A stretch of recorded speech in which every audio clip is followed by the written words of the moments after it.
Oscar. Detective Wilde! Intern. What do we have today? An identity fraud case, sir. What am I doing here? What do you have but with a simple Englishman in love? Identity theft, Jack. Or should I say, Ernest? What is your name? Gwendolyn Fairfax, daughter of Lady Bracknell. Why? What's your name? Detective Wilde. Who is this? Well, that's my soon-to-be fiancé, Ernest Worthing. The love of my life. All we need is my mother's approval. That's the man my daughter is in love with, and a close friend of my nephew, Algernon Moncrief. I believe his name is Ernest. Quite an interesting name if you ask me.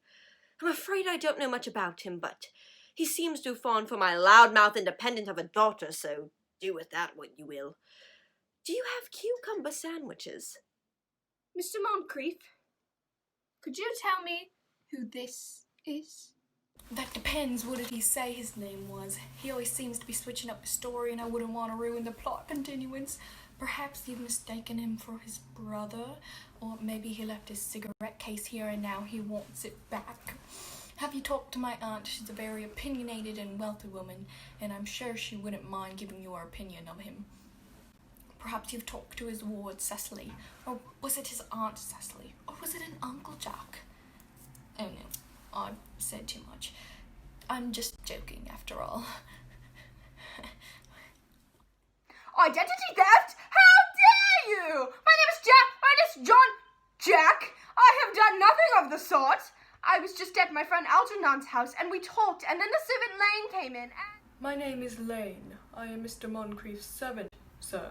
Can you tell us what happened at Mr. Moncrief's house today? Well, first Mr. Moncrief began his day by playing the piano. Then we discussed the arrival of his aunt, Lady Bracknell, and his friend, Mr. Worthing. Then we had an interesting talk about marriage before Mr. Worthing arrived. Talking in a room before I entered, and... Lane came in and Algernon asked him to fetch my missing cigarette case. We argued for a little bit over the true owner of the cigarette case, but as I firmly believe, the truth, which is pure and simple, will always come forth. And detectives, my truth is extremely pure and simple. This is not a case of identity theft, but rather a juxtaposition of my actions.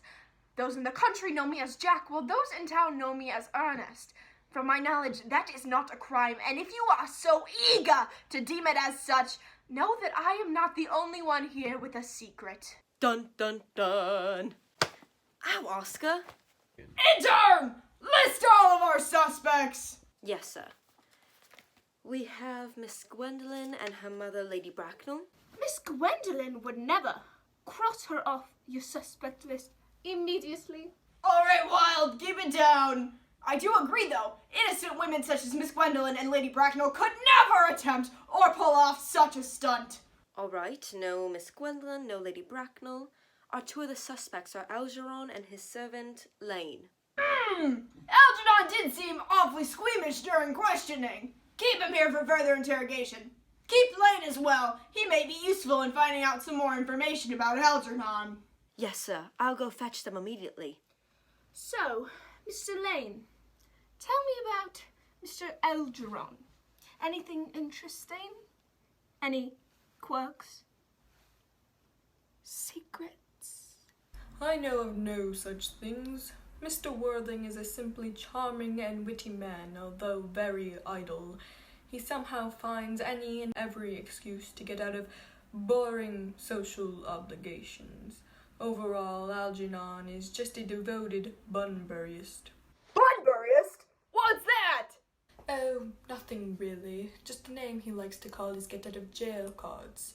I think I provided more than enough information, and I'll be leaving if that's all right. Plenty of work to be done before Mr. Moncrief gets home.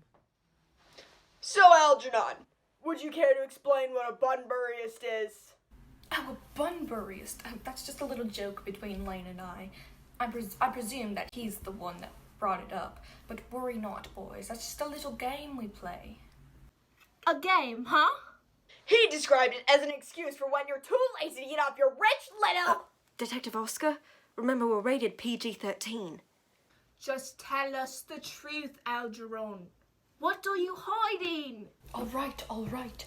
A Bunburyist is just as you said. An excuse. That's all. Well, would you describe Jack's situation as one of a Bunburyist? Oh, you're in on the secret too. Well, in that case, I would. Jack, or Ernest, is the most advanced Bunburyist I have ever seen. In fact, his Bunbury caught him a girl, my cousin, to be exact. I, too, practice the art. However, I am nowhere near the same level of Bunburying as him, although I would argue that I am more versed in the rules than he is. So, Jack, not only did you create a false sense of identity, but you created a false sense of love for poor, dear Miss Gwendolen. You're a criminal and you're a disgrace. I would never hug Gwendolen. I will accept, although disagree, with the identity fraud charge, but I refuse for my love for my dear Gwendolen be slandered. Fine! You can stop blubbering like a lovesick puppy. Intern! Yes, sir? Go take Jack to an open cell. Get ready for a long couple years there, Jack. Okay, Algernon, you're free to go. Stop right there, Algernon. Didn't you mention earlier that you yourself have committed the same offenses as your friend Jack? What? I never said anything of the sorts. I think you are thoroughly confused.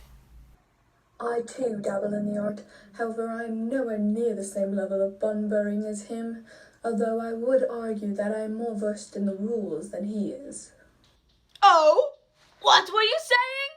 At least Mr. Worthing's crimes are justifiable. I mean, I would change myself too if my parents thought the only thing I was good enough for was a handbag.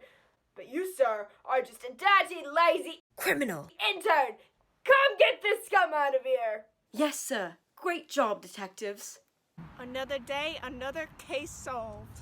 Case closed.